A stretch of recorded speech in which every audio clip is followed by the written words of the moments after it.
Hello, mga kamaster, maraming salamat po sa lahat ng tumatangkilik ng Number 1 Supreme Warrior. Paki-follow and subscribe mga master para sa mga susunod pang mga kabanata.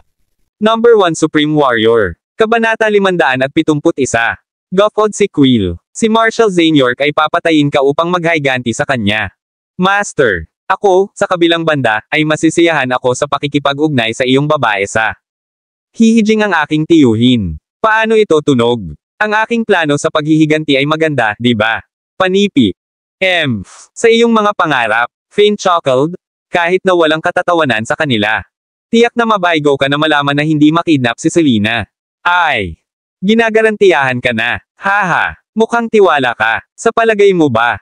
Walang silbi ang mga bodyguard. Sa palagay mo ba hindi sila makakakuha ng isang simple babae? Nagsimulang tumawa si Quill ng malakas. Ang kanilang palitan ay pagkatapos ay pinutol.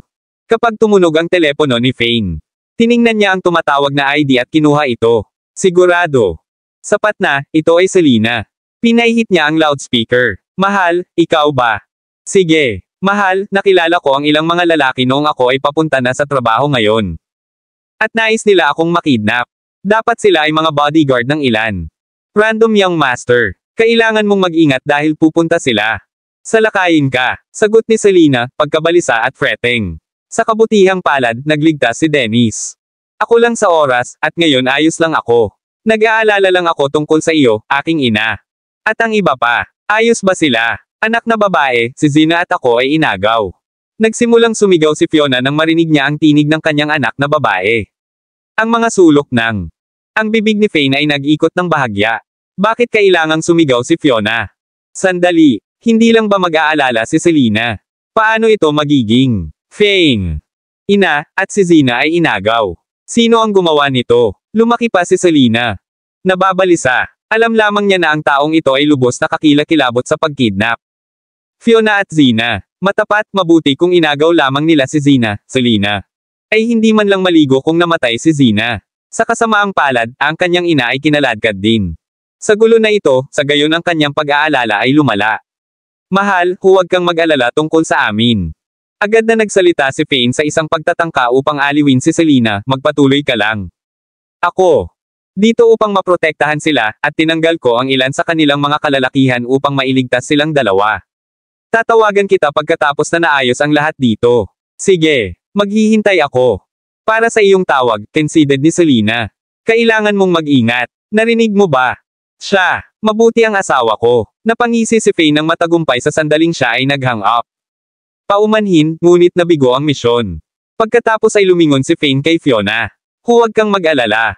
Ina, mabuti si Selena, mabilis niyang tiniyak sa kanya. Pupunta ako upang makatipid. Ikaw ngayon. Sige, mabuti na ligtas si Selena. Nagsimulang tumira si Fiona. Bumaba nang marinig niya na maayos ang kanyang anak na babae. Ang kanyang pag-aalala lamang sa ang sandali ay kung ang kanyang manugang ay maaaring makatipid sa kanila. Bagaman mayroon si Fane. Pinatay ang hindi mabilang na mga lalaki bago, hindi pa siya nakita ni Fiona na nakikipaglaban ng personal, siya ay karaniwang wala kapag kailangang lumaban si Fane. Siyempre, nakita lang niya Fane na nakikipaglaban sa ilang mga walang silbi na mga thugs. Ito ang sanhi ng kanyang pag-aalala. Siya natatakot na ito ay ang misyon ng pagpapakamatay ni Fane at walang kakayahang makatipid. Sila, haha, kaya hindi nakuha si Selena. Mabuti iyon. Tumingin si Quill kay Zina. Bago lumakad at hinaila siya sa kanya. Hindi masama ang babaeng ito, kaya ako. Laruan sa kanya sa halip. Panipi. Kabanata 572. Halos hindi maaaring tumayo si Zane sa pag-uugali ni Quill. Dalhin ito sa isang lugar sa itaas kung ikaw nais na gumawa ng anuman, huwag mo akong abalahin. Narito ako upang husayin ang taong ito. Quill. Natawa sa sinabi ni Marshall York. Haha, sige, iiwan ko ito. Gay sa iyo, dahil siya ay isang komandante lamang. Pupunta kami sa itaas upang masiyahan ating sarili. Tiyak na ang pag-aayos ng isang komandante ay walang mahirap na trabaho para sa iyo. Quill. At ang iba ay lumapit sa hagdan patungo sa ika-4 na palapag habang pumipili. Zina at Fiona, hayaan mo ako, sigaw ni Zina habang nagpupumig siya. Masidi, ang mga F***ing bodyguards na ito ay walang mabubuting tao, nag-iingat sila. Pag-agaw sa kanyang mga hita habang dinala nila siya sa hagdan. Fane, iligtas mo ako. Kung hindi ito dahil sa iyo, hindi kami makidnap. Sumigaw si Fiona. Kung kahit anong mangyari sa akin, hindi ka papayagan ng aking anak na babae ng madali. Panipi. Lumayo ka, ikaw ay B****stars. Lumayo ka. Natakot si Fiona, walang pakikibaka. Hindi kailanman tumigil habang siya ay dinala.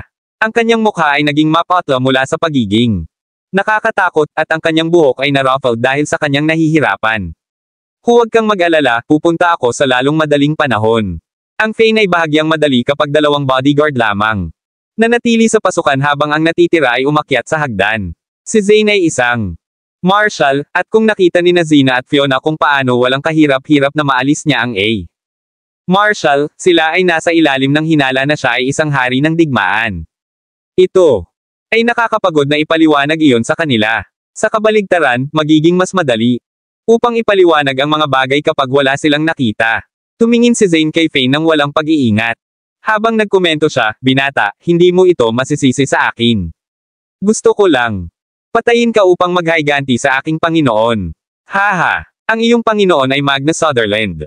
Di ba, nais mong maghiganti ng isang piraso ng basurahan tulad niya? Fane chuckled, kanyang itinaas ang mga kamao habang inaayos niya ang kanyang tindig. Dahil ang biyenan ko at si Zina ay sa panganib, ang tanging kurso ko ng pagkilos ay upang matapos ka at i-save ang mga ito ng tama. Pagkatapos, talaga, gaano ka manggahas na kumilos ang lahat ng subong kapag alam mong ako ay isang marshal? Panipi. Napangiti si Zane ng isang nakakahamak na smirk, at mayroong isang glimmer ng purong malisya sa ang kanyang mga mata. Bata, sa palagay mo ba ako ay isang marshal dahil suhol ko ang aking paraan doon? Mali ka. Ako ay isang marshal ilang taon pagkatapos ko nakalista, at nakuha ko ang posisyon na iyon sa aking mga suntok. Hindi ako tulad ng mga kalalakihan na iyon, na naging mga marshal sa pamamagitan ng magandang kapalaran at pakikipag-ugnay sa iba, nang walang anumang mga maaaring mangyari na kasanayan. Pagkatapos ay tumigil si Zane sa kanyang pag-rumble. Kumuha siya ng isa. Hakbang pasulong at ang distansya ng ilang metro sa pagitan niya at Fane. Nawala na ganyan lang. Ang susunod na segundo, nasa harap na siya ng Fane. Mabilis iyon. Ang dalawang bodyguard ay naiwan na nagbabantay sa pasukan na inhaled. Nang husto habang pinapanood nila ang paglaban ay nagbukas. Ito ba ang tunay na lakas ng A. Marshal? Ang ganitong lakas ay talagang nakakatakot. Ibinagsak ni Zane ang kanyang kamao at dumurog patungo sa Fane sa isang mabilis na kilusan. Habang ito ay tila ay isang ordinaryong suntok, ang kapangyarihan sa likod nito ay isang puwersa na hindi mabilang. Kasama, bukod dito, napakabilis nito. Nagkaroon ng anumang mga normal na lalaki sa pagtanggap. Tapusin, mahulog sila sa isang instant. Naniniwala si Zane na tumayo si Fane. Pagkakataon laban sa ganitong uri ng kapangyarihan. Gayunman, si Fane ay hindi gumawa ng paglipat hindi naisip. Nang kahit na, inilabas niya ang kanyang sariling mga kamao at itinapon ang isang suntok, bumangga ang kanyang kamao. Laban kay Zane. Para bang inaasahan niya ang pag-atake na ito? O, kaya siya tatayo ba at lalaban? Ang pag-iisip ay tumawid sa isip ni Zane sa sandaling itinapon ni Fane ang kanyang suntok upang labanan muli, at malinaw na siya ay napawi. Ganito na. Mabilis. Si Zane pagkatapos ay nagsimulang makaramdam ng takot. Hindi dapat nagawa ni Fane makipag-ugnay sa kanyang kamao sa kanyang sarili. Itinapon niya ang kanyang suntok kaysa sa ginawa ni Zane. Ang suntok ni Fane ay nakazip sa hangin at mas mabilis na sinalubong ang kanyang. Doon ay isang mapurol, mabulok na ingay at si Zane ay lumipad pa atras. Kumatok siya ng pader. 2 o 3 metro ang layo habang siya ay nakazip sa hangin. Ang mga pader na ito ay solidified at napakamakapal, sa kabila ng pagtingin sa halip normal. Ang lakas ng A.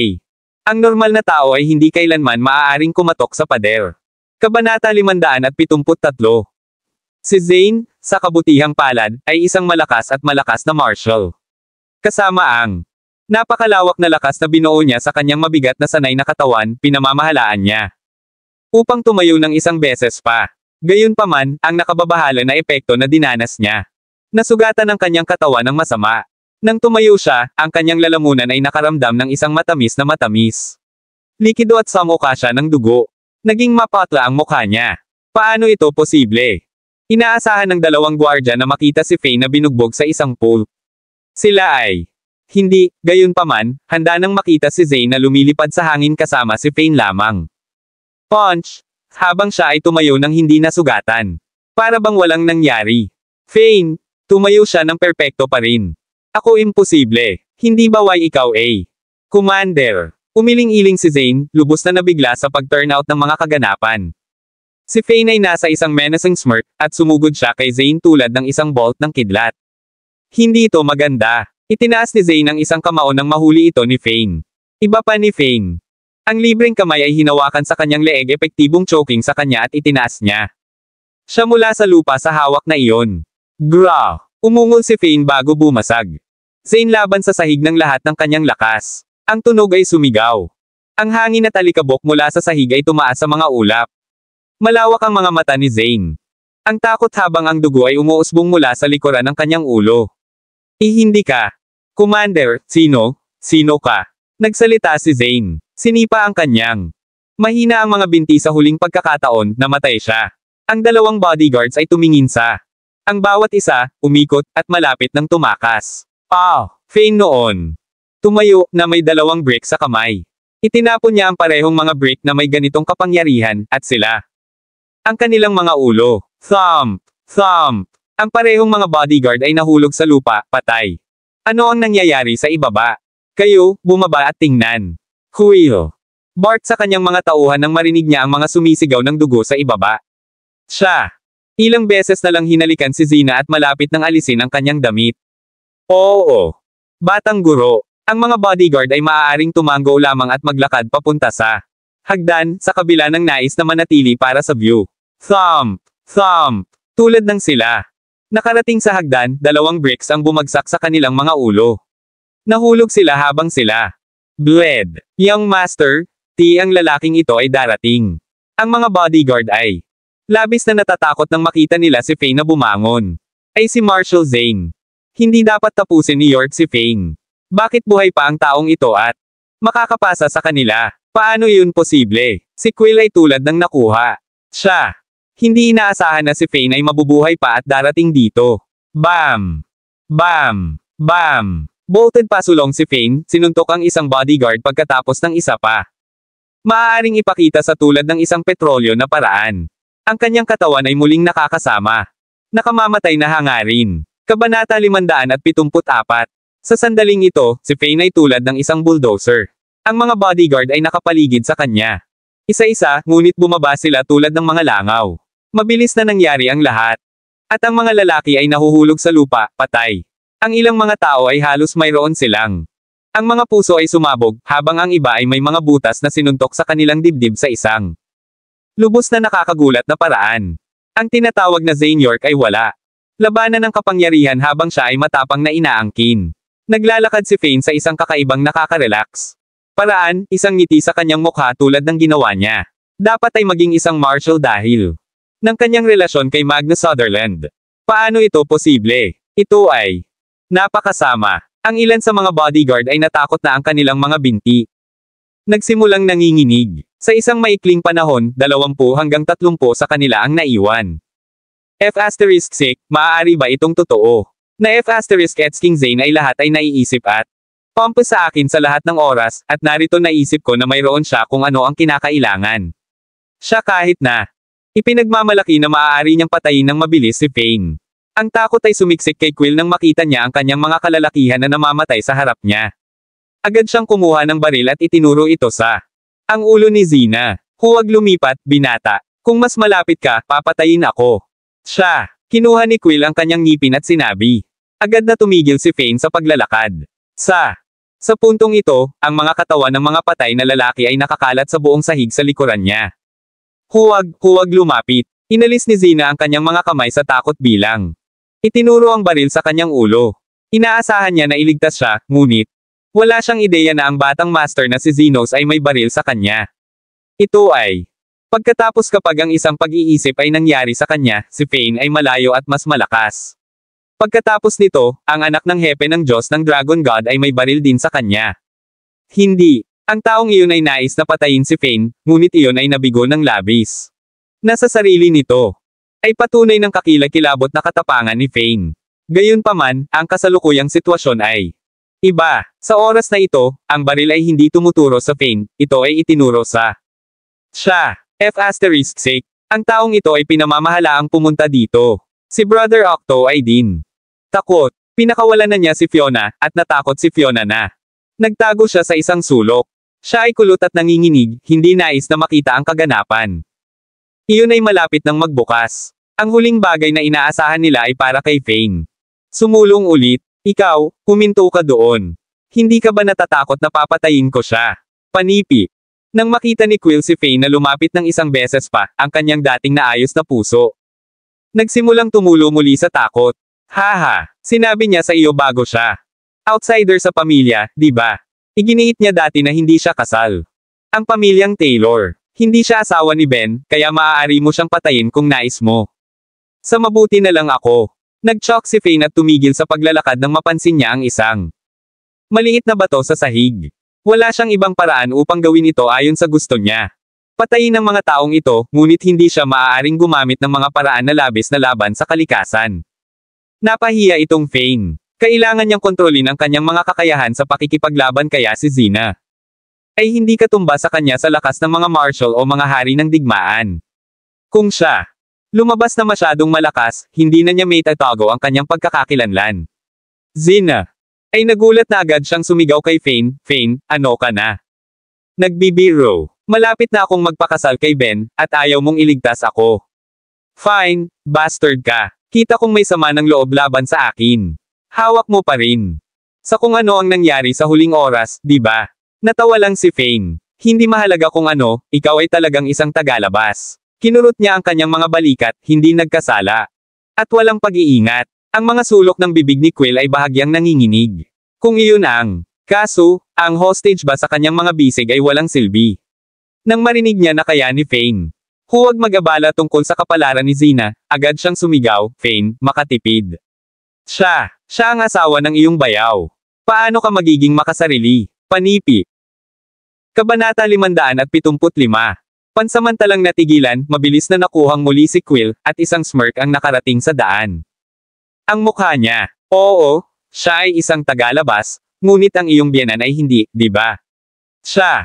Inilipat ang layunin mula kay Xena at malapit nang ituro ito sa Fiona na sa pamamagitan ng ang sulok upang mapunta siya sa paglalakad sa kanya. Marami ang inaasahan ni Fane. Mas mabilis. Kaysa sa sino mang maaaring kumurap, sinipa niya ng husto sa sandaling nakita niya ang paglipat ng ibang partido. Ang baril palayo. Ang pebble na sinipa niya ay nakazip sa kamay ng airshot Quill. Iyon ay humawak sa baril. Nadama ni Quill ang isang alon ng matinding sakit na parang siya ay tinamaan ng isang bala, at ang kanyang mahigpit na pagkakahawak sa baril na pinakawalan ng reflex. Ang layunin. Lumayo palayo kay Fiona, ngunit habang ang baril ay dumulas mula sa kanyang kamay, siya hindi sinasadyang hinayla sa gatilyo. Isang baril ang narinig. Ang bala. Binaril ang kapatid na si Octo sa kanyang dibdib kung nasaan ang kanyang puso. Young Master. Bumaba ang ulo ni Brother Octo upang makita ang sugat, dugo ay useng tulad ng tubig. Ang lalaki pagkatapos ay nahulog pabalik habang siya ay huminga ng kanyang huli, at nang maglaon, ang kanyang hininga ay iniwan siyang permanenteng. Nangyari ang lahat. Mabilis, at sa isang split segundo ang baril ay nahulog sa sahig na, Quill. Lumuhad sa sakit habang ang pagkakahawak niya kay Xena ay nagwawasak. Samantala, nakilala si Fiona. Ang mga mata ng walang buhay na kapatid na si Octo, na gumuho sa tabi niya pagkatapos ng gunshot. Ang mga walang bisa na mga mata na pag-aari ng isang patay na tao, ay naging mahina siya. Ang putok ng baril ay tatamaan sa kanya, walang gaanong distansya sa pagitan ng dalawa pagkatapos ng lahat. Si Xena ay nagpakawala ng isang hiyawan na nagpapalaki ng buhok, natakot na walang talo sa ano ang nangyayari, at tumakbo siya sa Fane. Mabilis, tumakbo. Hindi marami. Naiwan ng mga bodyguard. Sa kanilang kumpiyansa na wala dahil sa nangyari. Pinabayaan nila ang batang master na si Xenos habang sila ay tumakas. Sa kasamaang palad, si Fane ay hindi nagpakita ng awa habang natapos niya ang mga ito sa ilang mga galaw. Tanging si Quill, na lumuhad pa rin sa sahig, ay naiwan na buhay. Naglakad si Fane. Sa ibabaw, kinuha ang baril, at itinuro ito sa ulo ni Quill na may maliit na smirk. Kinuha ni Quill ang kanyang ngipin habang ang sakit ay dahan-daang humupa. Tumangala siya at natuklasan na wala sa kanyang mga bodyguard na naiwan habang si Fane ay may baril sa kanyang ulo. Paano ka maglakas loob? Fane, sinasabi ko sa iyo ngayon, mas mabuti ka. Hayaan mo ako o tapos ka na. Ang boses ni Quill ay nanginginig, at parang ang kanyang dila ay nagyelo. Alam mo ito sa iyong sarili na ang Sky Dragon City ay napakalaki, 2 beses ang laki ng gitnang lalawigan. Bukod doon, isa ito sa mga lumang lungsod kung saan umiiral ang maraming mga masters at makapangyarihang tao. Wala nang iba si Quill. Plano na lumayo mula dito bukod sa pagbabante ng Fane. Baka siya lang mabuhay dito. Ang pamilyang Xenos ay isa sa mga pinakamalaking pamilya sa gitna. Sila, bang. Bago siya makatapos ng pagsasalita, hinaila ni Fane ang gatilyo. Callously. Hindi mahalaga kung gaano katindi si Xena, hindi niya nagawa. Siya nang view ng Quill shot sa ulo. Takot na takot siya sa kanya. Ang mga mata ay gumulong sa likuran ng kanyang ulo at nanghina. Pagkatapos ay tiningnan siya ni Fane. Paligid, dumbfounded nang makita niya ang kanyang biyenan at Xena.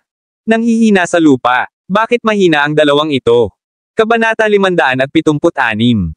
Hindi nagsalita si Fane nang makita niya ang duo na walang malay sa lupa. Siya sumulyap kay Xena, at ang hangarin na pumatay ay maliwanag sa kanyang mga mata. Ang babaeng ito magdadala lamang ng mga problema hanggat siya ay nabuhay, ngayon ay magiging mabuti. Pagkakataon na wakasan ang lahat. Mabilis niyang tinanggal ang mga saloobin. Ang kanyang mga labi ay kulot sa isang ngiti sa sarili. Kung pumatay siya ng isang hindi armado at walang malay na babae. Gaano siya kaiba mula kay Quill at iba pa na ganyan? Siya ang kataas-taasang mandirigma din. Paano niya samantalahin ang isang tao habang sila ay walang pagtatanggol? Siya ang magiging object ng panunuya kung alam ng iba. Iyon. Bukod dito, ang kasunduan sa pagitan niya at ni Ben ay hindi kailanman magiging nalutas kung papatayin niya ito, at maaaring hindi alam ni Fane kung sino ang nagpapatakbo sa likuran. Xena. Bukod dito, si Ben ay maaaring mag-spiral sa matinding pagkalungkot kung siya ay mamatay. Mahal na mahal at pinagkakatiwalaan ni Ben si Xena. Paano kung natagpuan ito ni Ben upang makayanan? Paano kung kinuha niya ang kanyang sariling buhay matapos mamatay si Xena? Mas lalo siyang napunta. Lalo siyang nakarating sa mga termino na si Xena ay kailangang mabuhay upang makita ang isa pang araw. Kahit na kung gusto niya ang kanyang patay, kailangan niyang maghintay para sa araw na makikita ito ni Ben. Tunay na kulay ng babae. Maaari lamang siyang magbuntong hininga at sabihin, huwag kailanman. Minsan siya naglakad sa parehong walang malay na mga kababaihan, hinampas sila ni Fane sa kanyang mga balikat at naglakad sa gilid ng ika-4 na palapag. Pagkatapos ay tumalon siya ngunit lumapag. Magaan at ligtas sa ground floor. Naglakad si Fane sa labas ng wala. Nahihirapan o sumisira sa isang pawis. Kapag inilagay niya ang parehong mga kababaihan sa backseat, sinimulan niya ang makina ng kanyang kotse. Pumasok siya sa upuan ng driver. At nagpatuloy upang magmaneho ng diretso sa family villa. Kapag siya ay pumasok sa compound, naalala ni Fane na mayroon siyang mahalagang gawin. Siya agad na tinawag si Selena at ipinaalam sa kanya na ang lahat ay ligtas at tunog. Tulad ng paghang ni Fane, dumating si Andrew. Hoy! Hindi ba sila namimili? Ano ang nangyari? Nag-aalala siyang nagtanong habang nakilala siya sa paningin ng pareho. Naipasa ang mga kababaihan sa kotse. Hindi okay. Nahina lang sila dahil sila takot. Madyay gising na sila. Ngumiti si Fane. Hindi niya naisip na pareho silang duwag at malabo dahil sa takot. Si Fiona ang una upang magising, binuksan ng kanyang mga mata ang sandali na natapos ni Fane ang kanyang pangungusap. Kapag napansin niya na siya ay nasa isang kotse at na siya ay nasa bahay na, siya nakaka-relax. O aking kabutihan. Ako ba ay nasa bahay ako? Tumingin siya kay Xena, pa rin. Walang malay sa tabi niya, at inalog siya. Xena, ayos ka lang ba? Bakit hindi? Gumagalaw ka. Ang mahigpit na ngiti ay nasa mukha pa rin ni Fane. Nahina siya dahil nang takot tulad mo. Ang mga kaganapan na nangyari ay sumugod sa isip ni Fiona. Sa instant na iyon, at sinulyapan niya si Fane. Lahat ng nangyari dahil sa ikaw, inakusahan siya ni Aisley. Halos mabaril ako doon, at gagawin ko. Namatay. Sa kabutihang palad, ang taong iyon ay hindi nakuha ang kanyang pagbaril. Kung hindi, hindi ako magkakaroon. Bumalik sa isang piraso. Ano, Fane? Ano talaga ang nangyari? Panipi. Kabanata 577. Nang marinig niya kung ano ang sasabihin ni Fiona, si Andrew ay staggered, kaya nagsimula siya upang mag-interrogate ng Fane. Dahan daw ang muling nabawi ni Xena ang kamalayan at parang hindi mapakali tulad ni Fiona nang magising siya. Gayunpaman, nakaka-relax siya nang mapansin niya ang pamilyar na ligtas na paligid. Oh Diyos ko, nakakatakot iyon. Nalulungkot ba ako? Ay! Bumalik kami sa bahay ngayon. Nasaan ang mga taong iyon? Huwag kang mag-alala, mga. Patay ang mga tao, tiniyak sila ni Fane. Kapag sinabi kong may save ko kayong dalawa. Nangangahulugan ito na tiwala ako na dumaan sa pangakong iyon. Tumahimik si Fane. Ilang sandali bago siya idinagdag, sa kabutihang palad, ang Marshal ay hindi masyadong malakas at malakas. Kung hindi, magiging mahirap. Ito ang lahat ng iyong kasalanan. Kailan? Nasaktan mo ang mga tao mula sa Sky Dragon City. Sinabi ng batang Master Zenos. Na sila ay mula sa isang malaking pamilya sa Sky Dragon City, at ang lungsod na iyon talaga. Napakalaki. Bumaba si Fiona mula sa kotse, maliwanag na nag-aalala pa rin. Ano? Dapat ba nating gawin kung ang kanyang pamilya ay darating dito na hinahanap tayo? Haha, dahil sila. Humiling ng isang marshal na lumaban sa akin, nangangahulugan ito na hindi sila kumpiyansa at walang kakayahang. Hindi na kailangang magalit sa lahat. Tumawa si Fane at patuloy na sinasabi, paano ito? Dahil hindi kami tama ng pera. Ngayon, gumamit ng ilang mga bodyguard. Kapag nais ni inay na mamili.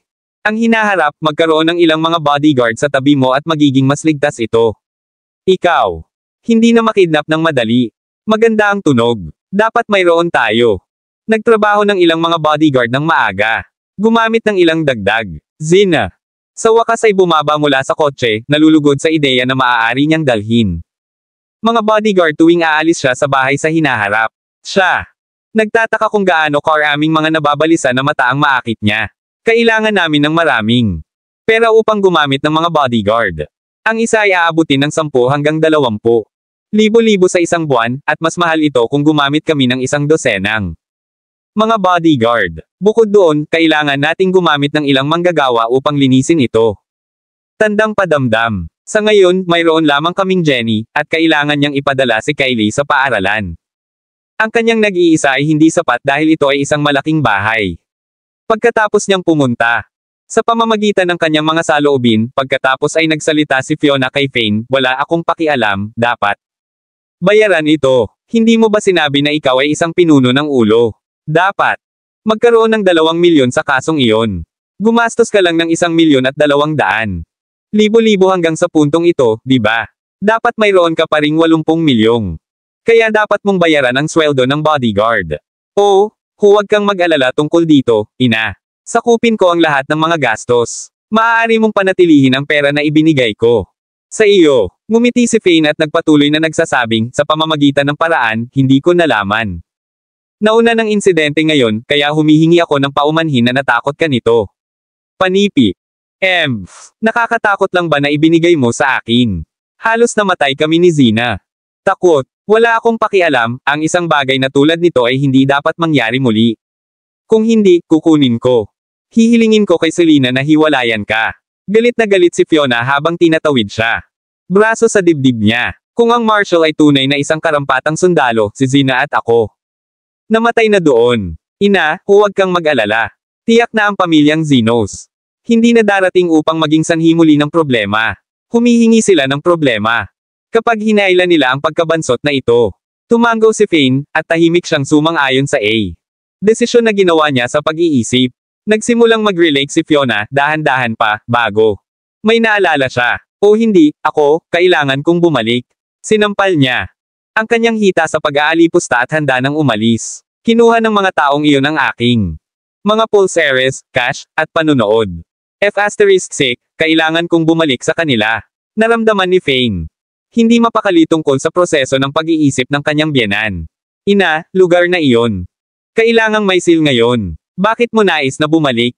May mga patay na katawan sa buong lugar na iyon. Natatakot ako na malabo ka ulit kung pupunta ka doon. Natakot si Fiona nang marinig niya ito. May punto si Fane. Ay, hindi niya kailangang maghanap para sa kanyang pera sa gitna ng mga patay na katawan. Ito ba ay isang masamang tanda? Ang mga taong iyon ba ay magiging mga multo at pinagmumultuhan? Bumagsak siya nang isipin niya ito. Tumalikod siya at nagkaroon ng mapait na ekspresyon sa kanyang mukha. Marami na akong nawala ngayon. Kabanata 578. Matapos ang maingat na pag-iisip, iminungkahi ni Fane, paano ito, ikaw ay parehong makatanggap ng 1 milyon na ililipat ko pagkatapos nito. Kunin ang perang ito upang makatulong. Nakakakuha ka ng pagkabigla. Paano ito tunog? Ang halaga ay wala siya. Ay magbubuhos. Hanggat tumigil si Fiona na sisihin siya sa insidente ngayon. Magiging maayos ang lahat. Tulad ng para kay Zina, pinlano ni Fane na kumilos na parang siya ay nagpakawala sa kanilang nakaraang insidente at ituring ang babaeng ito bilang kanyang pamilya. Ito. Wei, maaaring ibagsak niya ang kanyang bantay at ipakita ang kanyang tunay na mga kulay. Ang insidente ngayon ay kasalanan niya, pagkatapos ng lahat. Hindi kailanman nag-abala si Fane tungkol kay Quill pagkatapos niyang magkaroon. Pinatay si Magnus. Naisip niya na ang mga side character na tulad ni Quill ay hindi maglakas loob. Wreak havoc dahil sa takot pagkatapos ni Magnus, ang taong tinitingnan niya, ay namatay. Hindi inaasahan ito ni Fane sa backfire. Hindi alam ni Quill at ang iba pa na siya ang pumatay kay Magnus, kaya't pinlano nilang maghintay ng ilang oras. Hanggang sa lahat ay nakalimutan ang tungkol sa pagtatangka ng panggagahasa ni Magnus bago pag-atake.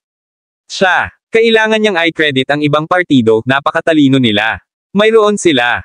Ang mag-apprentice ng Magnus ay naghahanap ng paghihiganti at nais na patayin si Fane. Quill. Sa kasamaang palad, gumawa ng maling paraan upang magawa ito. Ang taong ito ay nagplano. Hurt si Lina at Zina, at nagpunta rin siya hanggang sa pagkidnap din kay Fiona. Nagagalit lamang ito sa Fane. Kung tinanong lamang nila si Marshall Zane para sa gawaing ito. Sa halip na Quill, maaaring hayaan ito ni Fane. Maaaring hindi niya kailangang tingnan. Ito o siya sa atin kung sino ang nag-utos kay Zane na salakayin siya. Oo naman. Salamat, kapatid. In-law, napakabait mo sa iyo, salamat sa ngayon.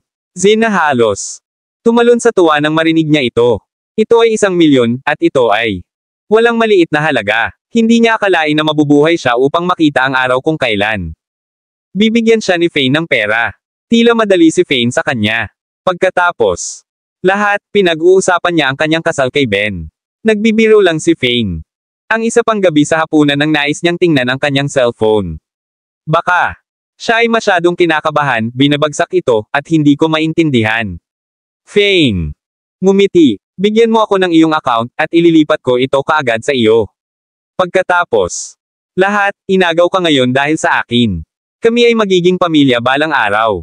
Pagkatapos ng lahat, sa sandaling magpakasal ka kay Ben. Kung kailangan mo ng aking tulong sa hinaharap, lamang sabihin mo sa akin. Haha, kapatid na lalaki, magalang ka. Humihingi ako ng paumanhin tungkol sa kung ano nangyari bago ako hindi kita naiintindihan. Ngayon na iniisip ko ito.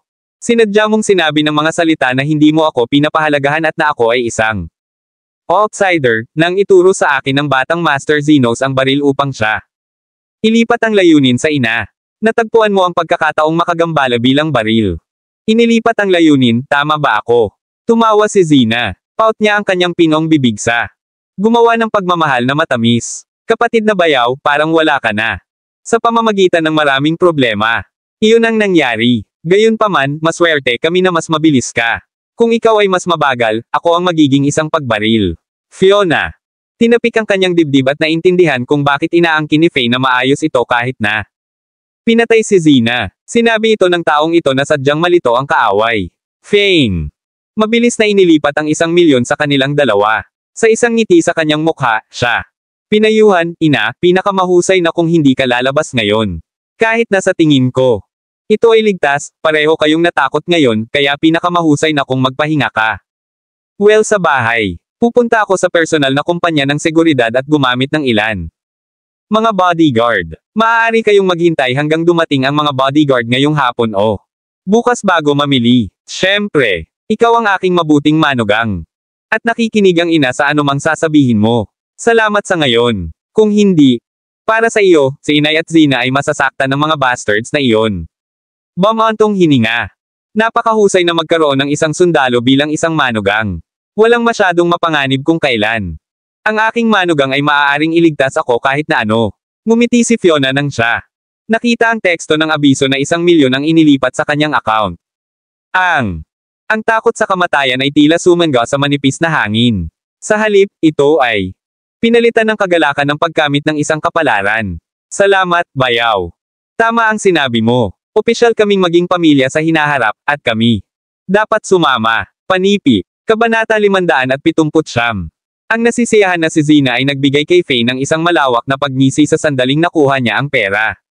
Tumango si Andrew. Napakaganda na walang nangyari. Anong Faye? Sinabi na may katuturan, at kailangan nating gumamit ng ilang mga bodyguard at manggagawa. Ngayon na tayo ay mayaman, ang aming bahay ay maaaring ang target ng mga magnanakaw at ang iba kung wala tayong mga bodyguard. Tumango si Faye. Oo, ina. Ikaw. Dapat pumasok sa loob at magpahinga. Marumi din ang iyong mga damit, kaya mas mahusay ito. Na naliligo ka at nagbago sa iba pa. Lalabas na ako ngayon sa gumamit ng ilang mga bodyguard. Matapos makipag-usap kay Fiona, iniwan ni Faye ang paninirahan at nagmaneho sa isang pribadong kumpanya ng seguridad. Tulad ng maraming makapangyarihang puwersa, pamilya, at mayaman na lalaki sa gitnang lalawigan, kaya mayroon maraming mga pribadong kumpanya ng seguridad. Nagmaneho si Faye bago siya tumigil sa isang random na lugar. Mayroong dalawang pribadong pamilya ng seguridad dito. Ang isa ay may mata. Nakakahuli ng disenyo ng panloob na may isang malaking bakuran habang ang isa pa ay tila sa halip. Ang mga pugo at ordinaryong mukhang Faye ay nagpasya at, syempre, lumakad papunta sa yard na may magandang disenyo ng panloob na walang pangalawang saloobin. Sa pagpasok niya, sa pamamagitan ng pintuan, nilapitan siya ng isang kalbo na tao na tila nasusuri. Siya, narito ka ba upang makapanayam bilang isang bodyguard? Ngumiti ang kalbo. Malamig. Cue doon kung narito ka para sa isang pakikipanayam. Tumingin si Faye kay kung saan itinuro ng taong ito at nakita ang pila ng mga kalalakihan na may linya upang magparehistro. Hindi ako narito upang makapanayam para sa isang trabaho. Narito ako upang gumamit ng ilang mga bodyguard. Sagot ni Faye, isang walang malasakit na ngiti sa kanyang mukha habang nakilala niya ang tingin ng lalaki. Ikaw, paano ito posible? Ang taong iyon ay may sukat na Faye up muli at sumagot si Smugly, tinitingnan kita, at parang hindi ka isang tao na maaaring gumamit ng mga bodyguard. Pagkatapos ng lahat, nagbihis ka ng simple. Tulad ng hindi niya ginawa. Nais na maabala, inilipat niya ang pag-uusap. Nasaan ang iyong boss? Gusto ko upang kausapin ang iyong boss. Ang isang taong nakatingin sa iba na tulad mo ay hindi kwalipikado na sayangin ang aking oras dito. Moherf asterisk sacker. Paano mo ako kausapin? Ganito. Galit na sinulyapan ng kalbo si Faye. Alam mo ba kung sino ako? Ako ang namamahala sa kaligtasan dito at ang magtuturo dito, chided niya. Marami ng mga bodyguard na sinanay ko ay nakakita ng magagandang trabaho. Ang ilan sa kanila ay nagpunta sa pamilyang Clark, at ang ilan ay nagpunta sa pamilyang Wilson. Ito ang pangalawang uri. Mga pamilyang aristokratiko. Si Faye ay nakakak sa pagtatangka ng lalaki na takutin siya. Haha, wala itong kinalaman sa akin. Narito ako upang gumamit ng mga bodyguard.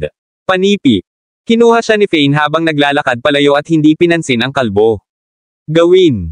Mayroon kang isang hiling sa kamatayan. Gaano ka manggahas na sabihin na nakatingin ako sa iba at huwag mo akong huwag pansinin. Galit na galit ang lalaki. Mga taong dumating dito. Ang mga bodyguard ay karaniwang mayaman na mga tao, at bibigyan din sila sa kanya ang ilang mga dagdag na benepisyo kapag alam nila na siya ang tagapagturo dito. Ito ay upang pumili siya ng mas mahusay na mga bodyguard para sa kanila. Ang mga mayayaman na ito nagkaroon ng pera, ngunit kulang sila ng kaalaman at pag-unawa sa mga bagay tulad. Ito hindi niya inaasahan na lalaban si Faye sa kabila ng pagsusuot. Regular na hitsura ng damit. Sa likod ni Faye ay lumingon sa kanya, inunat ng lalaki ang kanyang mga braso at naglalayong leeg ni Faye. Kasama ang kanyang mga palad na hugis sa isang tigre. Claw style ng kung fu, nagpunta siya para sa leeg ni Faye. Kabanata 580. Ang kalbo na tao ay labis na mabilis. Siyempre, natural lamang na A. Ang taong dalubhasa sa pagsasanay sa mga bodyguard ay nagmamay-ari ng hindi pangkaraniwan kakayahan. Naramdaman niya na kailangan niyang turuan si Faye ng isang aralin, lalo na pagkatapos. Hindi ginagalang siya sa tulad ng isang nakakabagbag damdaming paraan. Hindi ito nakatulong na mayroon sila. Maraming mga manunood na nakakita kay Faye na walang respeto sa kanya. Dumating ang tunog ng pagkagalit habang naglalayon siya para kay Faye kasama ang kanyang Tiger Claw style palms. Ang kalbo. Hindi ito nakita ng tao na darating, si Faye ay naka-sidestep lamang sa kaliwa at tulad ng iyon, iniiwasan ang pag-atake ng lalaki. Ang kalbo na lalaki ay nakuha. Imposibleng. Nagulat ang kalbo na lalaki habang nanlaki ang mga mata niya tulad ng mga sarsa. Mabilis siyang nagkaroon ng impresyon na dapat ay nagkaroon siya ng maling pagkakamali. Ito ay praktikal na isang ambush at isang medyo mabilis na pag-atake sana. Paano niya iniiwasan? Ito ay hindi man tumalikod. Tulad ng nagulat siya tungkol dito, lumakad si Fane. Dalawang hakbang ang lumayo sa kanya gamit ang kanyang mga kamay sa likuran ng kanyang likuran. Ito ay bilang. Kung hindi niya nakita ang taong kalbo at ang kanyang mga hakbang ay paglilibang. Dalawang bodyguard. Tumayo sa kabilang linya ng silid na personal na sinanay ng kalbo. Kanyang sarili. Ang kanilang mga mata ay halos lumabas mula sa kanilang mga socket nang makita nila ito. Nangyayari. Paano ito posible? Kailangang maging guni-guni sila. Paano?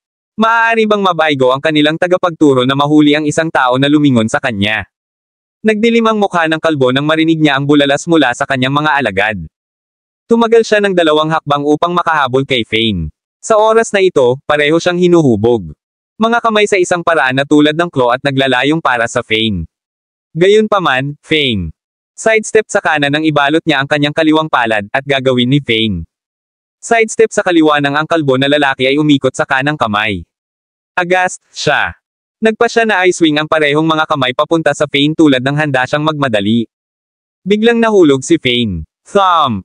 Hindi lamang napalampas ang kalbo na lalaki, ngunit hinailan ni Fane ang isang mas mahusay na pag-atake ng sorpresa sa pamamagitan ng pagbagsak ng kanyang ulo laban sa ang tiyan ng kalbo. Ang isa sa mga paa ni Fane ay nakatanim sa lupa kahit na yumuko sa isang tiyak na antas habang ang isa pa ay nakataas at nakaunat. Diretso. Si Fane ay kamangha-manghang pinanatili ang kanyang balanse, at parang siya ay tulad ng balanse sa lupa. Ang nakakatawang galaw na ito na hinailan niya ay tila lubos. Walang kamali-mali, kahit na hindi maraming tao ang maaaring gawin ito. May isang mapurol na tunog na. Sinundan matapos na ibagsak ni Fane ang kanyang ulo laban sa tiyan ng lalaki.